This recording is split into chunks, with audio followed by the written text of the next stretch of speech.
We are the Gujarat Technological University.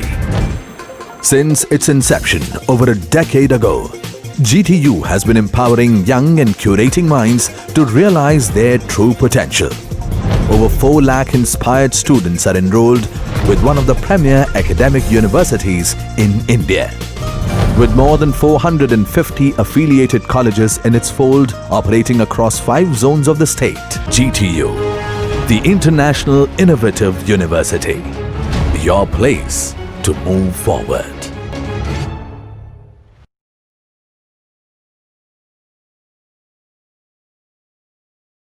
Hello students, networking device યુનિટમાં આજનો આપણો topic છે બ્રિજ. તો જોઈએ કે બ્રિજ કોને કહેવાય. Bridge is a networking device use to connect multiple lens or connect 2 or more networks. એટલે કે બ્રિજ એવી નેટવર્કિંગ ડિવાઇસ છે કે જેની મદદથી તમે 2 લેનને અથવા તો 2 અથવા એના કરતાં વધારે નેટવર્કને કનેક્ટ કરી શકો. આની પહેલાં જે આપણે ડિવાઇસ જોઈતી હબ, એની મદદથી પણ તમે મલ્ટિપલ લેન કનેક્ટ કરી શકો, પણ બ્રિજથી તમે ડિફરન્ટ લેન છે એ કનેક્ટ કરી શકો. ફોર એક્ઝામ્પલ, એક નેટવર્ક છે, એક લેન છે એ તમે સ્ટાર ટોપોલોજીની મદદથી પ્રિપેર કરો છો અને બીજી લેન છે એ તમે રિંગ ટોપોલોજીની મદદથી પ્રિપેર કરો છો. તો એ બેયને કનેક્ટ કરવા માટે, એટલે કે બેયમાં આપણે ડેટા એક લેનમાંથી બીજી લેનમાં ટ્રાન્સમિટ કરવા માટે બ્રિજનો ઉપયોગ કરી શકીએ છીએ. એટલે બ્રિજ ખાસ કરીને ડિફરન્ટ લેન કનેક્ટ કરવામાં યુઝ થાય છે, જ્યારે હબની અંદર તમે આ વસ્તુ છે નથી કરી શકતા. એમાં સેમ લેન છે એમાં તમે ડેટા છે એ ટ્રાન્સમિટ કરી શકો છો. It can divide a large network into smaller segment. એનો મતલબ એવો થાય છે કે જ્યારે આપણે મલ્ટિપલ કોમ્પ્યુટર્સ છે એકસાથે કનેક્ટ કરવા હોય ત્યારે બ્રિજ છે એ બધા કોમ્પ્યુટર્સને સેગમેન્ટમાં, નાના નાના સેગમેન્ટમાં ડિવાઈડ કરી અને એકબીજા સેગમેન્ટ વચ્ચે ડેટા ટ્રાન્સમિટ કરવા માટે યુઝફુલ થાય છે. It is operate in both the physical and data link layer of the OSI model. Previously જે આપણે ડિવાઇસ જોઈતી હબ અને રિપીટર એ OSIના ખાલી ફિઝિકલ લેયર ઉપર વર્ક કરતા હતા. આ બ્રિજ છે એ ફિઝિકલ અને ડેટા લિંક બે લેયર ઉપર વર્ક કરે છે. Bridge operate in data link layer, so it can access physical addresses of all the devices connected to it. એટલે કે બ્રિજ છે ડેટા લિંક લેયર ઉપર વર્ક કરે છે, એટલે બધી જ ડિવાઇસ એની સાથે જેટલી કનેક્ટેડ હશે એના ફિઝિકલ એડ્રેસીસ છે એ એક્સેસ કરી શકશે. એનો મતલબ એમ છે કે જ્યારે પણ કોઈ પણ ડિવાઇસની અંદર ડેટા ટ્રાન્સમિટ કરવો હશે એક સેગમેન્ટમાંથી બીજા સેગમેન્ટમાં અથવા તો એક ડિવાઇસમાંથી બીજા ડિવાઇસમાં થ્રુ બ્રિજ, તો બ્રિજ છે એ મેક એડ્રેસ એટલે કે ફિઝિકલ એડ્રેસ ડિવાઇસનું હશે એના ઉપરથી આઈડેન્ટિફાઈ કરશે કે કઈ ડિવાઇસની અંદર ડેટા છે એ ટ્રાન્સમિટ કરવો છે. એના માટે બ્રિજમાં એક ટેબલ હોય છે. Bridge must have lookup table that contains the physical addresses of every node connected to it. It also indicates to which segment each node belongs. એટલે કે એની અંદર ઇન્ટરનલી એક ટેબલ હોય છે. જ્યારે કોઈ પણ ડેટા છે એ આપણે એક સેગમેન્ટમાંથી બીજા સેગમેન્ટમાં થ્રુ બ્રિજ ટ્રાન્સમિટ કરી છીએ ત્યારે બ્રિજની અંદર ઇન્ટરનલ ટેબલ હશે કે જેની અંદર એ ફિઝિકલ એડ્રેસ સ્ટોર થયેલા હશે. જ્યારે ડેટા ટ્રાન્સમિટ થશે ત્યારે એ એડ્રેસ છે એ આઈડેન્ટિફાઈ કરશે, કમ્પેર કરશે અને જો ફાઉન્ડ થશે મેચ તો ને તો જ એ ડિવાઇસને ડેટા છે એ ટ્રાન્સમિટ કરશે અને જે પર્ટિક્યુલર સેગમેન્ટની ડિવાઇસ છે એ ડિવાઇસમાં જ ડેટા છે એ બ્રિજ સેન્ડ કરશે. When a bridge found frame, it reads the address contained in the frame and compares the address with the table of all the devices on both the segments.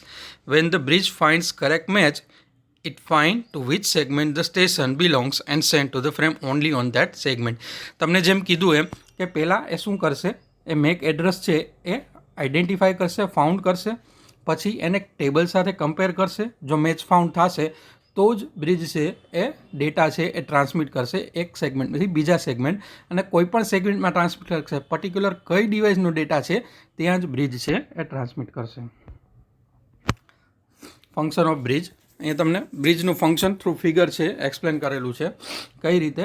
First part છે એમાં તમે જુઓ, આ A to D data transmit થાય છે જે same સેગમેન્ટમાં છે. આ લેન 1 તમે કન્સિડર કરો, આ લેન 2 કન્સિડર કરો જે બ્રિજથી કનેક્ટ છે.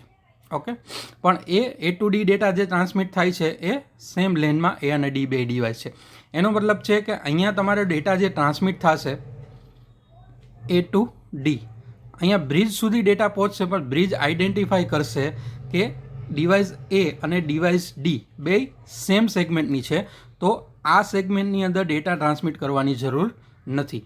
તો બ્રિજ છે એ ડેટાને અહીંયા જ બ્લોક કરી દેશે, આગળ ફોરવર્ડ કરશે નહીં.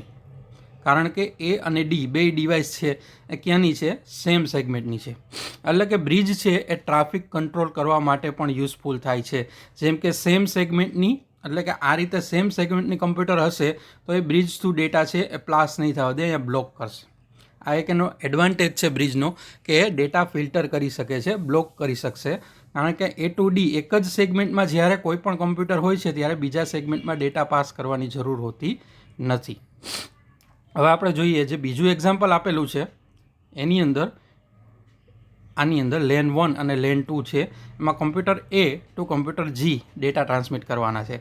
એટલે કે કમ્પ્યુટર એમાંથી બ્રિજમાં ડેટા આવશે. બ્રિજ છે એ આઈડેન્ટિફાઈ કરશે કે કયું એડ્રેસ છે ડેસ્ટિનેશન એડ્રેસ. ડેસ્ટિનેશન એડ્રેસ કયું છે? જીનું, જે આ સેકન્ડ સેગમેન્ટમાં છે. આ સેગમેન્ટ 1 તમે કન્સિડર કરો તો આ સેગમેન્ટ 2. તો સેગમેન્ટ 2ની અંદર જી ડિવાઇસ આવેલી છે, એટલે અહીંયાથી ડેટા છે એ પાસ થવા દેશે અને એનું જે મેક એડ્રેસ હશે ત્યાં એ ડેટાને પહોંચાડશે. એનો મતલબ એમ છે કે બ્રિજ છે એ ટ્રાફિક કંટ્રોલ કરી શકે છે. એટલે કે સેમ સેગમેન્ટમાં હશે તો બીજા સેગમેન્ટની અંદર ડેટા ટ્રાન્સમિટ જ નહીં કરે. જો અલગ સેગમેન્ટમાં હશે, એટલે કે આ સેગમેન્ટ 1 છે, આ સેગમેન્ટ 2, તો સેગમેન્ટ 2નો જો ડેટા હશે બરાબર, તો જ એ બ્રિજ છે એની અંદરથી ડેટા પાસ થશે અને પર્ટિક્યુલર એ જ ડિવાઇસની અંદર ડેટા છે એ મળશે. હવે આપણે જોઈએ types of bridge.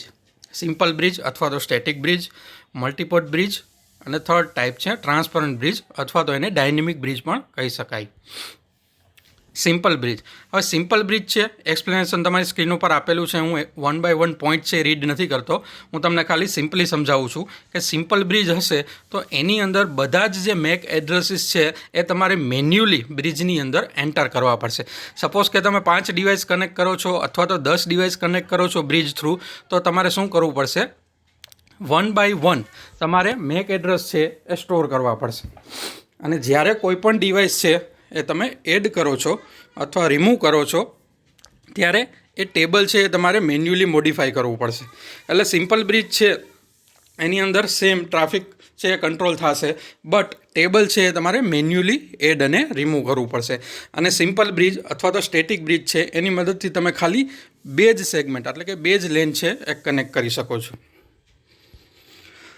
Now મલ્ટીપોર્ટ bridge. મલ્ટીપોર્ટ bridge છે એ સિમ્પલ બ્રિજ જેવું જ છે, પણ એની અંદર તમે મલ્ટિપલ લેન છે એ કનેક્ટ કરી શકો છો. એક કરતાં વધારે લેન છે એ કનેક્ટ કરી શકો છો. અને અહીંયા 3 ટેબલ હશે અને ત્રણેય ટેબલની અંદર મેક એડ્રેસીસ છે એ સ્ટોર હશે. એટલે કે ઇઝીલી તમારે એક સેગમેન્ટમાંથી બીજા સેગમેન્ટમાં ડેટા ટ્રાન્સમિટ કરવો હશે તો તમે કરી શકશો. બટ અહીંયા પણ સેમ છે કે ટેબલ છે એ તમારે મેન્યુઅલી છે એડ અપડેટ કરવા પડશે. જો તમારે ટેબલ મેન્યુઅલી એડ અપડેટ ન કરવા હોય તો એના માટે ટ્રાન્સપરન્ટ બ્રિજ છે એનો યુઝ થાય છે. ટ્રાન્સપરન્ટ બ્રિજ કયો અથવા તો ડાયનેમિક બ્રિજ કયો. ટ્રાન્સપરન્ટ બ્રિજની અંદર જ્યારે તમે કોઈ પણ સેગમેન્ટમાંથી એક જગ્યાએથી બીજી જગ્યાએ ડેટા ટ્રાન્સમિટ કરશો ત્યારે ટેબલ છે એ ઓટોમેટિકલી અપડેટ થશે. જ્યારે તમે પહેલી વખત ડેટા છે એ ટ્રાન્સમિટ કરશો ત્યારે ટેબલ એમ્પ્ટી હશે. ત્યારે એ શું કરશે કે સોર્સ અને ડેસ્ટિનેશન બે ડિવાઇસનું મેક એડ્રેસ છે એ સ્ટોર કરશે. સપોઝ કે તમારે પહેલી જે ફિગર જોઈ હતી આપણે, આ ફિગર, એમાં સપોઝ કે તમારે એ device two G device data transmit કરવો છે તો બ્રિજ શું કરશે? પહેલાં ટેબલની અંદર, સપોઝ આ ટેબલ છે એની અંદર પહેલાં આ એ ડિવાઇસ છે એનું મેક એડ્રેસ સ્ટોર કરશે, પછી જે ડેસ્ટિનેશન ડિવાઇસ છે જી એનું એડ્રેસ છે એ સ્ટોર કરશે. આવી રીતે જ્યાં સુધી ડેટા છે એ ટ્રાન્સમિટ થશે, એટલે કે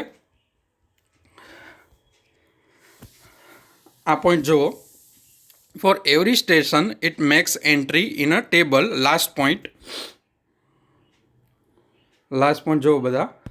For every station it makes entry in a table, so at last table is completed with all the devices address and segment. એનો મતલબ એવો થાય છે કે જ્યારે બધા જ ડિવાઇસમાંથી ડેટા ટ્રાન્સમિટ થશે ત્યારે ટેબલ છે એ કમ્પ્લીટ થઈ જશે with all the make addresses. એટલે જ્યારે હવે ટેબલ કમ્પ્લીટ થઈ ગયું છે પછી ઓટોમેટિકલી બ્રિજ છે એ શું કરશે? સ્પેસિફિક ડિવાઇસ છે એને જ ડેટા મોકલશે. પણ જ્યારે એમ્પ્ટી છે આખું ટેબલ ત્યારે શું કરશે બ્રિજ? બધી ડિવાઇસની અંદર ડેટા છે એ સેન્ડ કરશે અને સોર્સ અને ડેસ્ટિનેશનનું એડ્રેસ છે એ સ્ટોર કરતું જશે ટેબલની અંદર, અને એ ટેબલ છે ઓટોમેટિકલી અપડેટ થશે. કોઈ પણ નવું ડિવાઇસ છે એ બ્રિજની અંદર એડ કરશું ત્યારે ટેબલ ઓટોમેટિક મોડિફાઈ થશે, અને જે છે ડિવાઇસ એ રિમૂવ કરશું તો પણ ઇઝીલી ઓટોમેટિક ટેબલ છે એ અપડેટ થઈ જશે. એટલે અત્યારે ટ્રાન્સપરન્ટ બ્રિજ છે એ વધારે યુઝ થાય છે કારણ કે એ ડાયનેમિક છે અને ઓટોમેટિકલી ટેબલ છે એ અપડેટ કરે છે. Thank you students. આ વિડીયો ઉપરથી તમને આ ટોપિક બ્રિજ છે એ સમજાઈ ગયો હશે. છતાં પણ જો તમને ન સમજાણું હોય, કાંઈ પણ ડાઉટ હોય તો કોમેન્ટ બોક્સમાં કોમેન્ટ કરી શકો છો અથવા તો મને વોટ્સએપ કરી શકો છો.